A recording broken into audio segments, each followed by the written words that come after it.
Uruguay. Uruguay, /JRWay/ listen, Spanish, listen, officially the Oriental Republic of Uruguay, Spanish, República Oriental del Uruguay, is a country in the southeastern region of South America. It borders Argentina to its west and Brazil to its north and east, with the Rio de la Plata, River of Silver, to the south and the Atlantic Ocean to the southeast.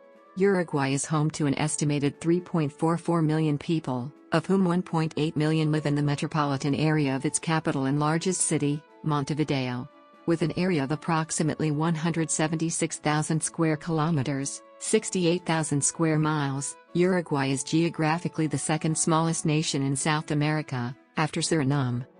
Uruguay was inhabited by the Charrua people for approximately 4,000 years before the Portuguese established Colonia del Sacramento in 1680. Uruguay was colonized by Europeans relatively late compared with neighboring countries. Montevideo was founded as a military stronghold by the Spanish in the early 18th century, signifying the competing claims over the region. Uruguay won its independence between 1811 and 1828, following a four-way struggle between Spain, Portugal, and later Argentina and Brazil. It remained subject to foreign influence and intervention throughout the 19th century, with the military playing a recurring role in domestic politics. A series of economic crises put an end to a democratic period that had begun in the early 20th century, culminating in a 1973 coup, which established a civic military dictatorship. The military government persecuted leftists, socialists, and political opponents, resulting in several deaths and numerous instances of torture by the military. The military relinquished power to a civilian government in 1985. Uruguay is today a democratic constitutional republic, with a president who serves as both head of state and head of government. Uruguay is ranked first in Latin America in democracy, peace, low perception of corruption, e-government, and is first in South America when it comes to press freedom, size of the middle class and prosperity. On a per capita basis, Uruguay contributes more troops to United Nations peacekeeping missions than any other country. It tops the rank of absence of terrorism, a unique position within South America. It ranks second in the region on economic freedom, income equality, per capita income and inflows of FDI. Uruguay is the third best country on the continent in terms of HDI, GDP growth, innovation and infrastructure. It is regarded as a high-income country by the UN. Uruguay was also ranked the third best in the world in e-participation in 2014. Uruguay is an important global exporter of combed wool, rice, soybeans, frozen beef, malt and milk. Nearly 95% of Uruguay's electricity comes from renewable energy, mostly hydroelectric facilities and wind parks. Uruguay is a founding member of the United Nations, OISH, Mercosur, UNASUR and NAM. Uruguay is regarded as one of the most socially advanced countries in Latin America. It ranks high on global measures of personal rights, tolerance, and inclusion issues. The Economist named Uruguay Country of the Year in 2013, acknowledging the policy of legalizing the production, sale and consumption of cannabis. Etymology. The name of the namesake river comes from the Spanish pronunciation of the regional Guarani word for it. There are several interpretations, including Bird River, the river of the Uru, via Charruan, Uru being a common noun of any wildfowl. The name could also refer to a river snail called Uruguay, Pomelo megastoma, that was plentiful in the water. In Spanish colonial times, and for some time thereafter, Uruguay and some neighboring territories were called the Cisplatina and Banda Oriental, East Bank, then for a few years the Eastern Province. Since its independence, the country has been known as La República Oriental del Uruguay, which literally means the Eastern Republic of the Uruguay. However, it is commonly translated either as the Oriental Republic of Uruguay or the Eastern Republic of Uruguay. History.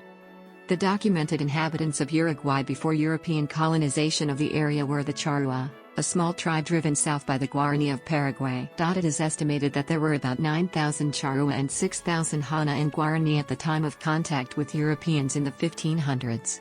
Fructuoso Rivera, Uruguay's first president, organized the Charruas genocide. Early colonization. The Portuguese were the first Europeans to enter the region of present-day Uruguay in 1512. The Spanish arrived in present-day Uruguay in 1516. The indigenous people's fierce resistance to conquest, combined with the absence of gold and silver, limited their settlement in the region during the 16th and 17th centuries. Uruguay then became a zone of contention between the Spanish and Portuguese empires. In 1603, the Spanish began to introduce cattle, which became a source of wealth in the region. The first permanent Spanish settlement was founded in 1624 at Soriano on the Rio Negro. In 1669–71, the Portuguese built a fort at Colonia del Sacramento. Montevideo was founded by the Spanish in the early 18th century as a military stronghold in the country. Its natural harbor soon developed into a commercial area competing with Rio de la Plata's capital, Buenos Aires. Uruguay's early 19th century history was shaped by ongoing fights for dominance in the Platina region, between British, Spanish, Portuguese and other colonial forces. In 1806 and 1807, the British Army attempted to seize Buenos Aires and Montevideo as part of the Napoleonic Wars. Montevideo was occupied by a British force from February to September 1807. Independence struggle, 1811 to 1830. In 1811, José Gervasio Artigas, who became Uruguay's national hero, launched a successful revolt against the Spanish authorities, defeating them on 18 May at the Battle of Las Piedras. In 1813, the new government in Buenos Aires convened a constituent assembly where Artigas emerged as a champion of federalism, demanding political and economic autonomy for each area, and for the Banda Oriental in particular. The assembly refused to seat the delegates from the Banda Oriental, however, and Buenos Aires pursued a system based on unitary centralism. As a result, Artigas broke with Buenos Aires and besieged Montevideo, taking the city in early 1815.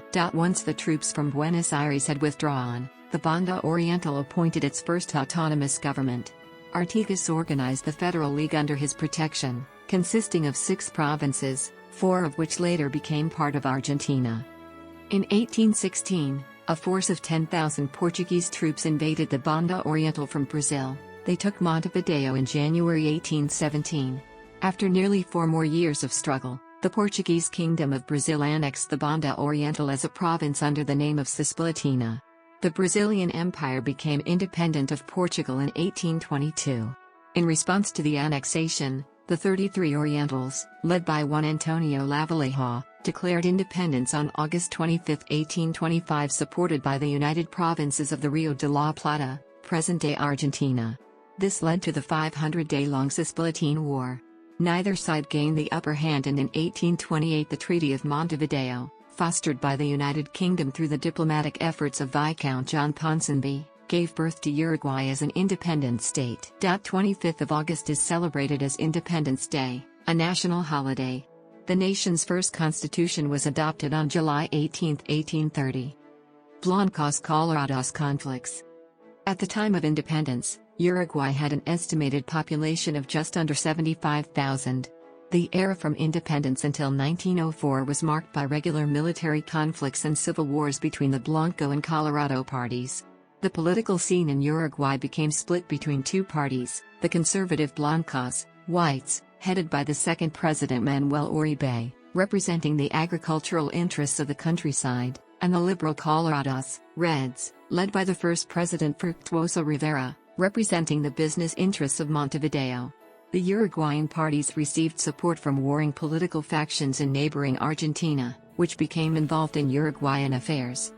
The Colorados favored the exiled Argentine liberal unitarios, many of whom had taken refuge in Montevideo, while the Blanco president Manuel Uribe was a close friend of the Argentine ruler Manuel de Rosas. On June 15, 1838, an army led by the Colorado leader Rivera overthrew President Uribe, who fled to Argentina.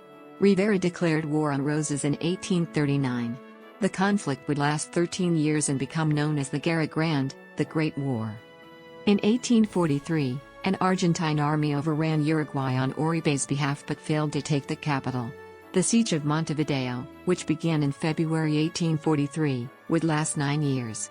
The besieged Uruguayans called on resident foreigners for help, which led to a French and an Italian legion being formed, the latter led by the exiled Giuseppe Garibaldi.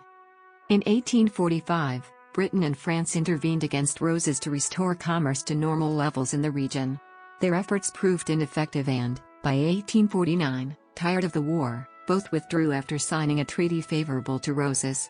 It appeared that Montevideo would finally fall when an uprising against Rosas, led by Justo José de Urquiza, governor of Argentina's Entre Rios province, began. The Brazilian intervention in May 1851 on behalf of the Colorados, combined with the uprising, changed the situation and Uribe was defeated. The siege of Montevideo was lifted and the Guerra Grande finally came to an end. Montevideo rewarded Brazil's support by signing treaties that confirmed Brazil's right to intervene in Uruguay's internal affairs.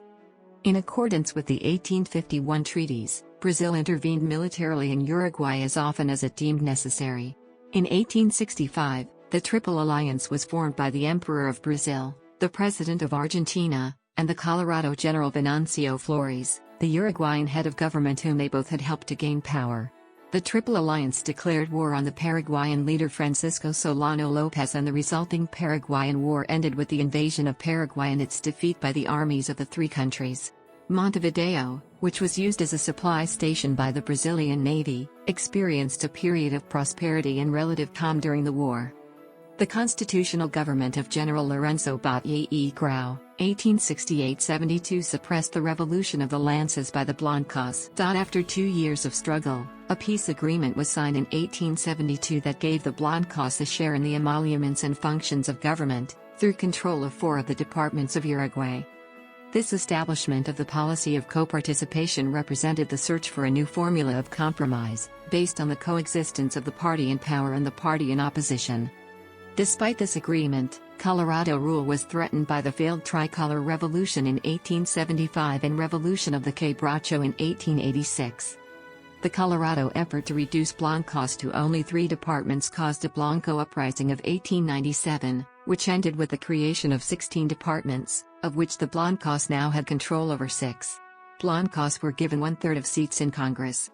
This division of power lasted until the President José Batlle y Ordóñez instituted his political reforms, which caused the last uprising by Blancos in 1904 that ended with the Battle of Massillor and the death of Blanco leader Aparicio Sarabia.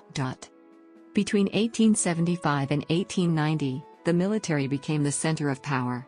During this authoritarian period, the government took steps toward the organization of the country as a modern state, encouraging its economic and social transformation. Pressure groups, consisting mainly of businessmen, hacendados, and industrialists, were organized and had a strong influence on government. A transition period, 1886-90 followed, during which politicians began recovering lost ground and some civilian participation in government occurred. Mass immigration and development. After the Guerra Grande, there was a sharp rise in the number of immigrants, primarily from Italy and Spain. By 1879, the total population of the country was over 438,500. The economy reflected a steep upswing, if demonstrated graphically, above all other related economic determinants, in livestock raising and exports. Montevideo became a major economic center of the region and an entrepot for goods from Argentina, Brazil, and Paraguay. 20th century. The Colorado leader José Batlle y Ordóñez was elected president in 1903. The following year, the Blancos led a rural revolt and 8 bloody months of fighting ensued before their leader, Aparicio Sarabia, was killed in battle. Government forces emerged victorious, leading to the end of the co-participation politics that had begun in 1872. Batlle had 2 terms, 1903-07 and 1911-15, during which, taking advantage of the nation's stability and growing economic prosperity, he instituted major reforms, such as a welfare program, government participation in many facets of the economy, and a plural executive. Gabriel Terra became president in March 1931. His inauguration coincided with the effects of the Great Depression, and the social climate became tense as a result of the lack of jobs. There were confrontations in which police and leftists died. In 1933, Terra organized a coup d'état, dissolving the General Assembly and governing by decree.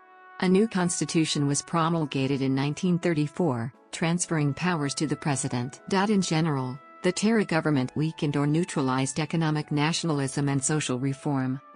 In 1938, general elections were held and Terra's brother-in-law, General Alfredo Baldemir, was elected president. Under pressure from organized labor and the National Party, Baldemir advocated free elections, freedom of the press, and a new constitution. Although Baldemir declared Uruguay neutral in 1939, British warships and the German ship Admiral Graf Spee fought a battle not far off Uruguay's coast. The Admiral Graf's Bay took refuge in Montevideo, claiming sanctuary in a neutral port, but was later ordered out. In the late 1950s, partly because of a worldwide decrease in demand for Uruguayan agricultural products, Uruguayans suffered from a steep drop in their standard of living, which led to student militancy and labor unrest. An armed group, known as the Tupamaros, emerged in the 1960s, engaging in activities such as bank robbery, kidnapping and assassination, in addition to attempting an overthrow of the government. Civic military regime. President Jorge Pacheco declared a state of emergency in 1968, followed by a further suspension of civil liberties in 1972. In 1973, amid increasing economic and political turmoil, the armed forces, asked by the President Juan Maria Bordaberry, closed the Congress and established a civilian military regime. Uruguay actively participated in Operation Condor. Around 200 Uruguayans are known to have been killed and disappeared, with hundreds more illegally detained and tortured during the 12-year civil-military rule of 1973 to 1985. Most were killed in Argentina and other neighboring countries, with 36 of them having been killed in Uruguay. Return to democracy, 1,984 present. A new constitution, drafted by the military, was rejected in a November 1980 referendum. Following the referendum, the armed forces announced a plan for the return to civilian rule, and national elections were held in 1984. Colorado Party leader Julio Maria Sanguinetti won the presidency and served from 1985 to 1990. The first Sanguinetti administration implemented economic reforms and consolidated democracy following the country's years under military rule.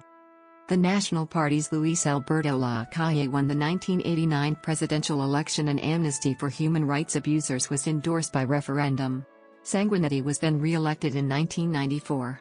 Both presidents continued the economic structural reforms initiated after the reinstatement of democracy, and other important reforms were aimed at improving the electoral system, social security, education, and public safety. The 1999 national elections were held under a new electoral system established by a 1996 constitutional amendment. Colorado Party candidate Jorge Batlle, aided by the support of the National Party, defeated Broad Front candidate Tabaré Vázquez. The formal coalition ended in November 2002, when the Blancos withdrew their ministers from the cabinet, although the Blancos continued to support the Colorados on most issues. Low commodity prices and economic difficulties in Uruguay's main export markets, starting in Brazil with a devaluation of the real, then in Argentina in 2002, caused a severe recession. The economy contracted by 11%, unemployment climbed to 21%, and the percentage of Uruguayans in poverty rose to over 30%. In 2004, Uruguayans elected Tabaré Vázquez as president, while giving the Broad Front a majority in both houses of parliament. Vázquez stuck to economic orthodoxy. As commodity prices soared and the economy recovered from the recession, he tripled foreign investment, cut poverty and unemployment, cut public debt from 79% of GDP to 60%, and kept inflation steady. In 2009, José Mujica, a former left-wing guerrilla leader, Tupamaros, who spent almost 15 years in prison during the country's military rule, emerged as the new president as the Broad Front won the election for a second time. Abortion was legalized in 2012, followed by same-sex marriage and cannabis in the following year. In 2014, Tabaré Vázquez was elected to a non-consecutive second presidential term, which began on March 1, 2015. Geography. With 176,214 square kilometers, 68,037 square miles, of continental land and 142,199 square kilometers, 54,903 square miles, of jurisdictional water and small river islands, Uruguay is the second smallest sovereign nation in South America, after Suriname, and the third smallest territory. French Guiana is the smallest. The landscape features mostly rolling plains and low hill ranges, Cuchillas, with a fertile coastal lowland. Uruguay has 660 kilometers, 410 miles, of coastline. A dense fluvial network covers the country, consisting of 4 river basins, or deltas: the Rio de la Plata Basin, the Uruguay River, the Laguna Marin and the Rio Negro. The major internal river is the Rio Negro, Black River. Several lagoons are found along the Atlantic coast. The highest point in the country is the Cerro Catedral, whose peak reaches 514 meters, 1,686 feet, AMSL in the Sierra Carapi Hill Range. To the southwest is the Rio de la Plata, the estuary of the Uruguay River, which river forms the country's western border. Montevideo is the southernmost capital city in the Americas, and the third most southerly in the world. Only Canberra and Wellington are further south. There are 10 national parks in Uruguay, 5 in the wetland areas of the east, 3 in the central hill country, and 1 in the west along the Rio Uruguay. Climate. Located entirely within a temperate zone, Uruguay has a climate that is relatively mild and fairly uniform nationwide. Seasonal variations are pronounced, but extremes in temperature are rare. As would be expected with its abundance of water, high humidity and fog are common. The absence of mountains, which act as weather barriers, makes all locations vulnerable to high winds and rapid changes in weather as fronts or storms sweep across the country. Both summer and winter weather may vary from day to day with the passing of storm fronts, where a hot northerly wind may occasionally be followed by a cold wind, Pampero, from the Argentine Pampas. Uruguay has a largely uniform temperature throughout the year, with summers being tempered by winds off the Atlantic. Severe cold in winter is unknown. The heaviest precipitation occurs during the autumn months, although more frequent rainy spells occur in winter. The mean annual precipitation is generally greater than 40 inches, 1,000 millimeters, decreasing with distance from the seacoast, and is relatively evenly distributed throughout the year. The average temperature for the midwinter month of July varies from 12 degrees Celsius, 54 degrees Fahrenheit, at Salto in the northern interior to 9 degrees Celsius, 48 degrees Fahrenheit, at Montevideo in the south. The midsummer month of January varies from a warm average of 26 degrees Celsius, 79 degrees Fahrenheit, at Salto to 22 degrees Celsius, 72 degrees Fahrenheit, at Montevideo. National extreme temperatures at sea level are: Paysandú City 44 degrees Celsius, 111 degrees Fahrenheit January 20, 1943, and Malo City -11.0 degrees Celsius, 12.2 degrees Fahrenheit June 14, 1967. Government. Uruguay is a representative democratic republic with a presidential system. The members of government are elected for a 5-year term by a universal suffrage system. Uruguay is a unitary state. Justice, education, health, security, foreign policy and defense are all administered nationwide. The executive power is exercised by the president and a cabinet of 13 ministers. The legislative power is constituted by the General Assembly, composed of 2 chambers, the Chamber of Representatives, consisting of 99 members representing the 19 departments, elected based on proportional representation, and the Chamber of Senators, consisting of 31 members, 30 of whom are elected for a 5-year term by proportional representation, and the Vice President, who presides over the chamber. The judicial arm is exercised by the Supreme Court, the bench and judges nationwide. The members of the Supreme Court are elected by the General Assembly, the members of the bench are selected by the Supreme Court with the consent of the Senate, and the judges are directly assigned by the Supreme Court. Uruguay adopted its current constitution in 1967.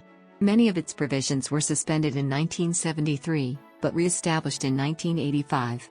Drawing on Switzerland and its use of the initiative, the Uruguayan constitution also allows citizens to repeal laws or to change the constitution by popular initiative, which culminates in a nationwide referendum. This method has been used several times over the past 15 years, to confirm a law announcing prosecution of members of the military who violated human rights during the military regime, 1973 to 1985, to stop privatization of public utilities companies, to defend pensioners' incomes, and to protect water resources. For most of Uruguay's history, the Partido Colorado has been in government. However, in the 2004 Uruguayan general election, the Broad Front won an absolute majority in parliamentary elections, and in 2009, José Mujica of the Broad Front defeated Luis Alberto Lacalle of the Blancos to win the presidency. A 2010 Latino Barometro poll found that, within Latin America, Uruguayans are among the most supportive of democracy and by far the most satisfied with the way democracy works in their country. Uruguay ranked 27th in the Freedom House Freedom in the World Index. According to the Economist Intelligence Unit in 2012, Uruguay scored an 8.17 in the Democracy Index and ranked equal 18th amongst the 25 countries considered to be full democracies in the world. Uruguay ranks 18th in the World Corruption Perceptions Index composed by Transparency International. Administrative divisions. Uruguay is divided into 19 departments whose local administrations replicate the division of the executive and legislative powers. Each department elects its own authorities through a universal suffrage system. The departmental executive authority resides in a superintendent and the legislative authority in a departmental board. Note: Foreign relations. In November 2010, Uruguay ratified the UNASUR Constitutive Treaty, becoming the 9th nation out of 12 to do so. The treaty was written in 2008 and was to come into force 30 days after the date of receipt of the 9th instrument of ratification. Argentina and Brazil are Uruguay's most important trading partners. Argentina accounted for 20% of total imports in 2009. Since bilateral relations with Argentina are considered a priority, Uruguay denies clearance to British naval vessels bound for the Falkland Islands, and prevents them from calling in at Uruguayan territories and ports for supplies and fuel. A rivalry between the port of Montevideo and the port of Buenos Aires, dating back to the times of the Spanish Empire, has been described as a port war. Officials of both countries emphasized the need to end this rivalry in the name of regional integration in 2010. Construction of a controversial pulp paper mill in 2007, on the Uruguayan side of the Uruguay River, caused protests in Argentina over fears that it would pollute the environment and lead to diplomatic tensions between the two countries. The ensuing dispute remained a subject of controversy into 2010, particularly after ongoing reports of increased water contamination in the area were later proven to be from sewage discharge from the town of ๊jʊərəɡwaɪ in Argentina. In November 2010, Uruguay and Argentina announced they had reached a final agreement for joint environmental monitoring of the pulp mill. Brazil and Uruguay have signed cooperation agreements on defense, science, technology, energy, river transportation and fishing, with the hope of accelerating political and economic integration between these two neighboring countries. Uruguay has two uncontested boundary disputes with Brazil, over Isla Brasileira and the 235 square kilometers, 91 square miles, Invernada River region near Massilar. The two countries disagree on which tributary represents the legitimate source of the Quaraí/Quarame River, which would define the border in the latter disputed section, according to the 1851 border treaty between the two countries. However, these border disputes have not prevented both countries from having friendly diplomatic relations and strong economic ties. So far, the disputed areas remain de facto under Brazilian control, with little to no actual effort by Uruguay to assert its claims. Uruguay has enjoyed friendly relations with the United States since its transition back to democracy. Commercial ties between the two countries have expanded substantially in recent years, with the signing of a bilateral investment treaty in 2004 and a trade and investment framework agreement in January 2007. The United States and Uruguay have also cooperated on military matters, with both countries playing significant roles in the United Nations Stabilization Mission in Haiti. President Mujica backed Venezuela's bid to join Mercosur, and supported Venezuelan Economy Minister Ali Rodriguez to become General Secretary of UNASUR, a position previously held by Nestor Kirchner. Venezuela has a deal to sell Uruguay up to 40,000 barrels of oil a day under preferential terms.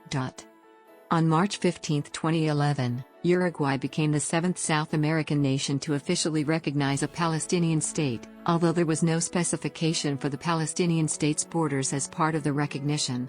In statements, the Uruguayan government indicated its firm commitment to the Middle East peace process, but refused to specify borders to avoid interfering in an issue that would require a bilateral agreement. Military.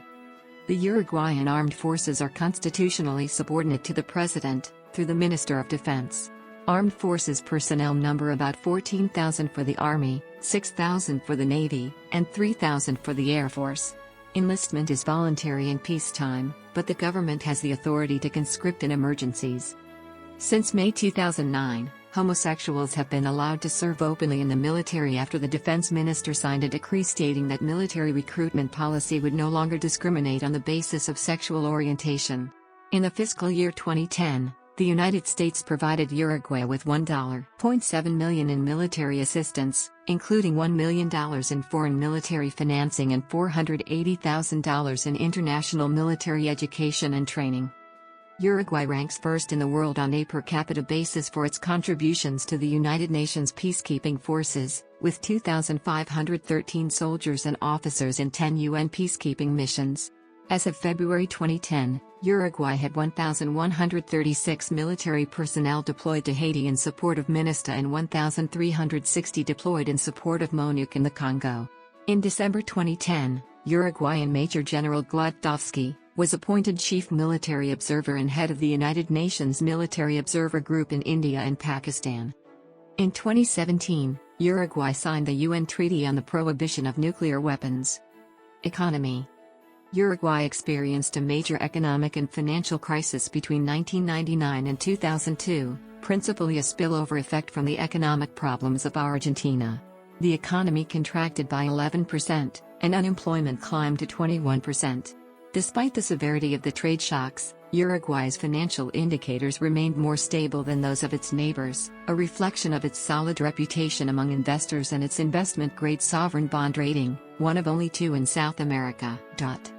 In 2004, the Patois government signed a 3-year $1.1 billion standby arrangement with the International Monetary Fund, IMF, committing the country to a substantial primary fiscal surplus, low inflation, considerable reductions in external debt, and several structural reforms designed to improve competitiveness and attract foreign investment. Uruguay terminated the agreement in 2006 following the early repayment of its debt but maintained a number of the policy commitments. Vázquez, who assumed the government in March 2005, created the Ministry of Social Development and sought to reduce the country's poverty rate with a $240 million national plan to address the social emergency, PAIMS, which provided a monthly conditional cash transfer of approximately $75 to over 100,000 households in extreme poverty. In exchange, those receiving the benefits were required to participate in community work, ensure that their children attended school daily, and had regular health checkups. Following the 2001 Argentine credit default, prices in the Uruguayan economy made a variety of services, including information technology and architectural expertise, once too expensive in many foreign markets, exportable. The Frente Amplio government, while continuing payments on Uruguay's external debt, also undertook an emergency plan to attack the widespread problems of poverty and unemployment. The economy grew at an annual rate of 6.7% during the 2004 to 2008 period. Uruguay's exports markets have been diversified in order to reduce dependency on Argentina and Brazil. Poverty was reduced from 33% in 2002 to 21.7% in July 2008, while extreme poverty dropped from 3.3% to 1.7%. Between the years 2007 and 2009, Uruguay was the only country in the Americas that did not technically experience a recession, 2 consecutive downward quarters. Unemployment reached a record low of 5.4% in December 2010 before rising to 6.1% in January 2011. While unemployment is still at a low level, the IMF observed a rise in inflationary pressures, and Uruguay's GDP expanded by 10.4% for the first half of 2010. According to IMF estimates, Uruguay was likely to achieve growth in real GDP of between 8% and 8.5% in 2010, followed by 5% growth in 2011 and 4% in subsequent years. Gross public sector debt contracted in the second quarter of 2010, after 5 consecutive periods of sustained increase, reaching $21.885 billion US, equivalent to 59.5% of the GDP. The growth, use, and sale of cannabis was legalized on December 11, 2013, making Uruguay the first country in the world to fully legalize marijuana. The law was voted at the Uruguayan Senate on the same date with 16 votes to approve it and 13 against. Agriculture. In 2010, Uruguay's export-oriented agricultural sector contributed to 9.3% of the GDP and employed 13% of the workforce. Official statistics from Uruguay's Agriculture and Livestock Ministry indicate that meat and sheep farming in Uruguay occupies 59.6% of the land. The percentage further increases to 82.4% when cattle breeding is linked to other farm activities such as dairy, forage, and rotation with crops such as rice. According to Fayastat, Uruguay is one of the world's largest producers of soybeans, 9th, greasy wool, 12th, horse meat, 14th, beeswax, 14th, and quinces, 17th. Most farms, 25,500 out of 39,120, are family managed. Beef and wool represent the main activities and main source of income for 65% of them, followed by vegetable farming at 12%, dairy farming at 11%, hogs at 2%, and poultry also at 2%. Beef is the main export commodity of the country, totaling over $1 billion US in 2006. In 2007, Uruguay had cattle herds totaling 12 million head, making it the country with the highest number of cattle per capita at 3.8. However, 54% is in the hands of 11% of farmers, who have a minimum of 500 head. At the other extreme, 38% of farmers exploit small lots and have herds averaging below 100 head. Tourism. The tourism industry in Uruguay is an important part of its economy. In 2012, the sector was estimated to account for 97,000 jobs and, directly and indirectly, 9% of GDP. In 2013, 2.8 million tourists entered Uruguay, of whom 59% came from Argentina and 14% from Brazil, with Chileans, Paraguayans, North Americans and Europeans accounting for most of the remainder. Cultural experiences in Uruguay include exploring the country's colonial heritage, as found in Colonia del Sacramento. Montevideo, the country's capital, houses the most diverse selection of cultural activities. Historical monuments such as Torres Garcia Museum as well as Estadio Centenario, which housed the first World Cup in history, are examples. However, simply walking the streets allows tourists to experience the city's colorful culture. One of the main natural attractions in Uruguay is Punta del Este. Punta del Este is situated on a small peninsula off the southeast coast of Uruguay. Its beaches are divided into Mansa, or tame, river, side and Brava, or rugged, ocean, side. The Mansa is more suited for sunbathing, snorkeling, and other low-key recreational opportunities, while the Brava is more suited for adventurous sports, such as surfing. Punta del Este joins the city of Maldonado, while to its northeast along the coast are found the smaller resorts of La Barra and José Ignacio. Transportation. The port of Montevideo, handling over 1.1 million containers annually, is the most advanced container terminal in South America. Its quay can handle 14-meter draft, 46 feet, vessels. 9 straddle cranes allow for 80 to 100 movements per hour. The port of Nueva Palmira is a major regional merchandise transfer point and houses both private and government-run terminals. Carrasco Airport was initially inaugurated in 1947 and in 2009, Porta del Sur, the airport owner and operator, with an investment of $165 million, commissioned Rafael Vinley Architects to expand and modernize the existing facilities with a spacious new passenger terminal to increase capacity and spur commercial growth and tourism in the region. The London-based magazine Frontier chose the Carrasco International Airport, serving Montevideo, as one of the best 4 airports in the world in its 27th edition. The airport can handle up to 4.5 million users per year. Pluna was the flag carrier of Uruguay, and was headquartered in Carrasco. The Laguna del Sos Airport, located 15 kilometers, 9.3 miles, from Punta del Este, was remodeled in 1997, and runways have been renovated through a private investment concession. The Administración de Ferrocarriles del Estado is the autonomous agency in charge of rail transport and the maintenance of the railroad network. Uruguay has about 1,200 kilometers, 750 miles, of operational railroad track. Until 1947, about 90% of the railroad system was British-owned. In 1949, the government nationalized the railways, along with the electric trams and the Montevideo Waterworks Company. However, in 1985 the National Transport Plan suggested passenger trains were too costly to repair and maintain. Cargo trains would continue for loads more than 120 tons, but bus transportation became the economic alternative for travelers. Passenger service was then discontinued in 1988. However, rail passenger commuter service into Montevideo was restarted in 1993, and now comprises 3 suburban lines. Surfaced roads connect Montevideo to the other urban centers in the country, the main highways leading to the border and neighboring cities. Numerous unpaved roads connect farms and small towns. Overland trade has increased markedly since Mercosur, Southern Common Market, was formed in the 1990s and again in the later 2000s. Most of the country's domestic freight and passenger service is by road rather than rail. The country has several international bus services connecting the capital and frontier localities to neighboring countries. Namely, 17 destinations in Argentina, 12 destinations in Brazil and the capital cities of Chile and Paraguay. Telecommunications. The telecommunications industry is more developed than in most other Latin American countries, being the first country in the Americas to achieve complete digital telephony coverage in 1997. The telephone system is completely digitized and has very good coverage over all the country. The system is government-owned, and there have been controversial proposals to partially privatize since the 1990s. The mobile phone market is shared by the state-owned Antel and two private companies, Movistar and Claro.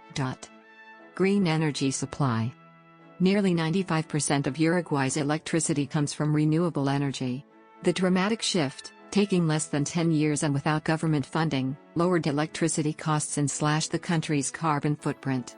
Most of the electricity comes from hydroelectric facilities and wind parks. Uruguay no longer imports electricity. Demographics. Uruguayans are of predominantly European origin, with over 87.7% of the population claiming European descent in the 2011 census. Most Uruguayans of European ancestry are descendants of 19th and 20th century immigrants from Spain and Italy. About 1/4 of the population is of Italian origin, and to a lesser degree Britain, France, and Germany. Earlier settlers had migrated from Argentina. People of African descent make up an even smaller proportion of the total. From 1963 to 1985, an estimated 320,000 Uruguayans emigrated. The most popular destinations for Uruguayan emigrants are Argentina, followed by the United States, Australia, Canada, Spain, Italy, and France. In 2009, for the first time in 44 years, the country saw an overall positive influx when comparing immigration to emigration. 3,825 residence permits were awarded in 2009, compared with 1,216 in 2005. 50% of new legal residents come from Argentina and Brazil. A migration law passed in 2008 gives immigrants the same rights and opportunities that nationals have, with the requisite of proving a monthly income of $650. Uruguay's rate of population growth is much lower than in other Latin American countries. Its median age is 35.3 years, is higher than the global average due to its low birth rate, high life expectancy, and relatively high rate of emigration among younger people. 1/4 of the population is less than 15 years old and about 1/6 are aged 60 and older. In 2017 the average total fertility rate, TFR, across Uruguay was 1.70 children born per woman, below the replacement rate of 2.1. It remains considerably below the high of 5.76 children born per woman in 1882. Metropolitan Montevideo is the only large city, with around 1.9 million inhabitants, or more than half the country's total population. The rest of the urban population lives in about 30 towns. A 2017 IAD report on labor conditions for Latin American nations ranked Uruguay as the region's leader overall and in all but one sub-indexes, including gender, age, income, formality and labor participation. Largest cities. Health. See Health in Uruguay. Religion. Uruguay has no official religion, church and state are officially separated, and religious freedom is guaranteed. A 2008 survey by the IN of Uruguay showed Catholicism as the main religion, with 45.7% of the population, 9.0% are non-Catholic Christians, 0.6% are animists or umbandists, an Afro-Brazilian religion, and 0.4% Jewish. 30.1% reported believing in a god, but not belonging to any religion, while 14% were atheist or agnostic. Among the sizable Armenian community in Montevideo, the dominant religion is Christianity, specifically Armenian Apostolic. Political observers consider Uruguay the most secular country in the Americas. Uruguay's secularization began with the relatively minor role of the church in the colonial era, compared with other parts of the Spanish Empire. The small numbers of Uruguay's indigenous peoples and their fierce resistance to proselytism reduced the influence of the ecclesiastical authorities. After independence, anti-clerical ideas spread to Uruguay, particularly from France, further eroding the influence of the church. In 1837 civil marriage was recognized, and in 1861 the state took over the running of public cemeteries. In 1907 divorce was legalized and, in 1909 all religious instruction was banned from state schools. Under the influence of the innovative Colorado reformer José Botye y Ordóñez, 1903–1911, complete separation of church and state was introduced with the new Constitution of 1917. Uruguay's capital has 12 synagogues, and a community of 20,000 Jews by 2011. With a peak of 50,000 during the mid-1960s, Uruguay has the world's highest rate of aliyah as a percentage of the Jewish population. Language Uruguayan Spanish has some modifications due to the considerable number of Italian immigrants. Immigrants used to speak a mixture of Spanish and Italian known as cocalici, and some of the words are still commonly used by the population. As is the case with neighboring Argentina, Uruguay employs both voseo and yesmo, with r. English is common in the business world and its study has risen significantly in recent years, especially among the young. Uruguayan Portuguese is spoken as a native language by 15% of the Uruguayan population, in northern regions near the Brazilian border, making it the second most spoken language of the country. Other languages include a mixture of Spanish and Portuguese called Portunhol, spoken in the Brazilian border. As few native people exist in the population, no indigenous languages are thought to remain in Uruguay. Another spoken dialect was the Patois, which was a mixture of Italian and French. The dialect was spoken mainly in the Colonia department, where the first pilgrims settled, in the city called La Paz, Colonia. Today it is considered a dead tongue, although some elders at the aforementioned location still practice it. There are still written tracts of the language in the Waldensians Library, Biblioteca Valdense, in the town of Colonia Valdense, Colonia department. Patois speakers arrived to Uruguay from the Piedmont. Originally they were Vaudois, who become Waldensians, giving their name to the city Colonia Valdense, which translated from the Spanish means Waldensian colony. Education. Education in Uruguay is secular, free, and compulsory for 14 years, starting at the age of 4. The system is divided into 6 levels of education: early childhood, 3 to 5 years, primary, 6 to 11 years, basic secondary, 12 to 14 years, upper secondary, 15 to 17 years, higher education, 18 and up, and postgraduate education. Public education is the primary responsibility of 3 institutions: the Ministry of Education and Culture, which coordinates education policies, the National Public Education Administration, which formulates and implements policies on early to secondary education, and the University of the Republic, responsible for higher education. In 2009, the government planned to invest 4.5% of GDP in education. Uruguay ranks high on standardized tests such as PISA at a regional level, but compares unfavorably to the OECD average, and is also below some countries with similar levels of income. In the 2006 PISA test, Uruguay had one of the greatest standard deviations among schools, suggesting significant variability by socioeconomic level. Uruguay is part of the One Laptop per Child project, and in 2009 became the first country in the world to provide a laptop for every primary school student, as part of the Plan CEBAL. Over the 2007 to 2009 period, 362,000 pupils and 18,000 teachers were involved in the scheme. Around 70% of the laptops were given to children who did not have computers at home. The OLPC program represents less than 5% of the country's education budget. Culture. Uruguayan culture is strongly European, and its influences from Southern Europe are particularly important. The tradition of the gaucho has been an important element in the art and folklore of both Uruguay and Argentina. Visual arts. Abstract painter and sculptor Carlos Páez Villero was a prominent Uruguayan artist. He drew from both Timbuktu and Mykonos to create his best-known work, his home, hotel and atelier Casa Pueblo near Punta del Este. Casa Pueblo is a livable sculpture and draws thousands of visitors from around the world. The 19th-century painter Juan Manuel Blanes, whose works depict historical events, was the first Uruguayan artist to gain widespread recognition. The post-impressionist painter Pedro Figari achieved international renown for his pastel studies of subjects in Montevideo and the countryside. Blending elements of art and nature, the work of the landscape architect Leandro Silva Delgado has also earned international prominence. Uruguay has a small but growing film industry, and movies such as Whiskey by Juan Pablo Rabella and Pablo Stoll, 2004, Marcelo Bertalmio's Los Dias con Ana, 2000, Days with Anna, and Ana Diaz's Paisito, 2008, about the 1973 military coup, have earned international honors. Music. The folk and popular music of Uruguay shares not only its gaucho roots with Argentina, but also those of the tango. One of the most famous tangos, La Comparsita, 1917, was written by the Uruguayan composer Gerardo Matos Rodriguez. The candombe is a folk dance performed at Carnival, especially Uruguayan Carnival, mainly by Uruguayans of African ancestry. The guitar is the preferred musical instrument, and in a popular traditional contest called the Paia de Two singers, each with a guitar, take turns improvising verses to the same tune. Folk music is called canto popular and includes some guitar players and singers such as Alfredo Zitarrosa, José Carbajal El Caballero, Daniel Vallietti, Los Olimareños, and Numa Morais.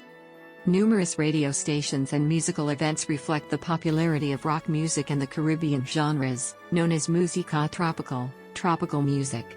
Early classical music in Uruguay showed heavy Spanish and Italian influence, but since the 20th century a number of composers of classical music, including Eduardo Fabini, Vicente Ascon, and Héctor Tosar, have made use of Latin American musical idioms. Tango has also affected Uruguayan culture, especially during the 20th century, particularly the 30s and 40s with Uruguayan singers such as Julio Sosa from Las Piedras. When the famous tango singer Carlos Gardel was 29 years old he changed his nationality to be Uruguayan, saying he was born in Tacuarembó, but this subterfuge was probably done to keep French authorities from arresting him for failing to register in the French army for World War I. Gardel was born in France and was raised in Buenos Aires. He never lived in Uruguay. Nevertheless, a Carlos Gardel museum was established in 1999 in Valle Aden, near Tacuarembó. Rock and roll first broke into Uruguayan audiences with the arrival of the Beatles and other British bands in the early 1960s. A wave of bands appeared in Montevideo, including Los Shakers, Los Mockers, Los Iracundos, Los Moonlights, and Los Malditos, who became major figures in the so-called Uruguayan invasion of Argentina. Popular bands of the Uruguayan invasion sang in English. Popular Uruguayan rock bands include La Vela Puerca, No Te Va Gustar, El Cuarteto de Nos, Once Tyros Louisiana Trompa, Chalamadre, Snake, Buitres, and Corsi. In 2004, the Uruguayan musician and actor Jorge Drexler won an Academy Award for composing the song Al Otro Lado del Rio from the movie The Motorcycle Diaries, which narrated the life of Che Guevara. Literature. José Enrique Rodó, 1871–1917, a modernist, is considered Uruguay's most significant literary figure. His book Ariel, 1900, deals with the need to maintain spiritual values while pursuing material and technical progress. Besides stressing the importance of upholding spiritual over materialistic values, it also stresses resisting cultural dominance by Europe and the United States. The book continues to influence young writers. Notable amongst Latin American playwrights is Florencio Sanchez, 1875–1910, who wrote plays about contemporary social problems that are still performed today. From about the same period came the romantic poetry of Juan Zorrilla de San Martín, 1855–1931, who wrote epic poems about Uruguayan history. Also notable are Juana de Ibarburu, 1895–1979, Delmira Agustini, 1866–1914, Idea Villarino, 1920–2009, and the short stories of Horacio Quiroga and Juan José Morosoli, 1899–1959. The psychological stories of Juan Carlos Juanetti, such as No Man's Land and The Shipyard, have earned widespread critical praise, as have the writings of Mario Benedetti. Uruguay's best-known contemporary writer is Eduardo Galeano, author of Las Venas Abiertas de América Latina, 1971, Open Veins of Latin America, and the trilogy Memoria del Fuego, 1982–87, Memory of Fire. Other modern Uruguayan writers include Mario Librero, Silvio Lago, Jorge Mahfoud, and Jesus Morais. Uruguayans of many classes and backgrounds enjoy reading historietas, comic books that often blend humor and fantasy with thinly veiled social criticism. Media. The Reporters Without Borders Worldwide Press Freedom Index has ranked Uruguay as 19th of 180 reported countries in 2019. Freedom of speech and media are guaranteed by the Constitution, with qualifications for inciting violence or insulting the nation. Uruguayans have access to more than 100 private daily and weekly newspapers, more than 100 radio stations, and some 20 terrestrial television channels, and cable TV is widely available. Uruguay's long tradition of freedom of the press was severely curtailed during the years of military dictatorship. On his first day in office in March 1985, Sanguinetti re-established complete freedom of the press. Consequently, Montevideo's newspapers, which account for all of Uruguay's principal daily newspapers, greatly expanded their circulations. State-run radio and TV are operated by the official broadcasting service SODRE. Some newspapers are owned by, or linked to, the main political parties. LDA was the nation's most prestigious paper until its demise in the early 1990s. Founded in 1886 by the Colorado Party leader and, later, President José Botella y Ordóñez. El País, the paper of the rival Blanco Party, has the largest circulation. Busqueta is Uruguay's most important weekly news magazine and serves as an important forum for political and economic analysis. Although it sells only about 16,000 copies a week, its estimated readership exceeds 50,000. Merco Press is an independent news agency focusing on news related to Mercosur and is based in Montevideo. Sport. Football is the most popular sport in Uruguay. The first international match outside the British Isles was played between Uruguay and Argentina in Montevideo in July 1902. Uruguay won gold at the 1924 Paris Olympic Games and again in 1928 in Amsterdam. The Uruguay national football team has won the FIFA World Cup on 2 occasions. Uruguay won the inaugural tournament on home soil in 1930 and again in 1950, famously defeating home favorites Brazil in the final match. Uruguay has won the Copa America, an international tournament for South American nations and guests, more than any other country, their victory in 2011 making a total of 15 Copa Americas won. Uruguay has by far the smallest population of any country that has won a World Cup. Despite their early success, they missed 3 World Cups in 4 attempts from 1994 to 2006. Uruguay performed very creditably in the 2010 FIFA World Cup, having reached the semi-final for the first time in 40 years. Diego Forlán was presented with the Golden Ball Award as the best player of the 2010 tournament. In the rankings for June 2012, Uruguay were ranked the second-best team in the world, according to the FIFA World Rankings, their highest ever point in football history, falling short of the first spot to the Spain national football team. Uruguay exported 1,414 football players during the 2000s, almost as many players as Brazil and Argentina. In 2010, the Uruguayan government enacted measures intended to retain players in the country. Football was taken to Uruguay by English sailors and laborers in the late 19th century. Less successfully, they introduced rugby and cricket. There are 2 Montevideo-based football clubs, Nacional and Peñarol, who are successful in domestic and South American tournaments and have won 3 Intercontinental Cups each. Besides football, the most popular sport in Uruguay is basketball. Its national team qualified for the Basketball World Cup 7 times, more often than other countries in South America, except Brazil and Argentina. Uruguay hosted the official Basketball World Cup for the 1967 FIBA World Championship and the official America's Basketball Championship in 1988, 1997 and is a host of the 2017 FIBA AmeriCup and is a host of the 2017 FIBA AmeriCup and is a host of the 2017 FIBA AmeriCup and is a host of the 2017 FIBA AmeriCup and is a host of the 2017 FIBA AmeriCup and is a host of the 2017 FIBA AmeriCup and is a host of the 2017